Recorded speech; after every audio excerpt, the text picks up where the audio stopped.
About 66 million years ago, an asteroid about 6 miles wide struck the Yucatan Peninsula in Mexico, releasing energy equivalent to 10 billion Hiroshima bombs. The impact vaporized the asteroid and tons of Earth's crust, causing global wildfires, tsunamis, and years of darkness, wiping out 75% of Earth's species, including the dinosaurs.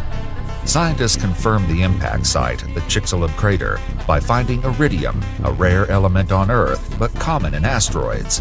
But you don't need a dinosaur killer to create dramatic effects.